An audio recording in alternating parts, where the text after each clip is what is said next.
எதுக்குமா ஏத்தி விடுற? தம்பி வீட்டுல சும்மானே இருக்கேன், அவனை போக சொல்ல வேண்டியதானே? எனக்கு ஒரு நாள் லீவு, அது ஜாலியா இருக்கட்டும். நீ போய் கடைக்கு வீட்டு தேவை தானே நீ. கடைக்கு வேற போகணும், நடந்து போனா கால் வலிக்குமே, என்ன பண்றது? அடியாத்தே சைக்கிள் இருக்கே, நம்மளுக்கு இன்னைக்கு லக்கு தான்டா. சைக்கிள் எந்த கேன போயிட்டு வேற தரல. நல்லா இருக்கே, பாத்து ரொம்ப நாள் ஆச்சு. ஆகா இவங்கள்ட்டு தானா சைக்கிள்? யாருக்கும் தெரியாம தூக்கிடணும். நம்ம வேலையை ஆரம்பிச்சிருவோம். நாளைக்கு எடுத்து மச்சான், சைக்கிள்ரா சைக்கிள்ரா. சும்மாடா சைக்கிள்ரா மச்சான். வாடா போய் சைக்கிளை தேடுவோம், வா போவோம்.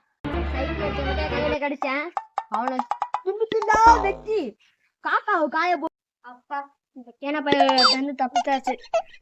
தெரியாம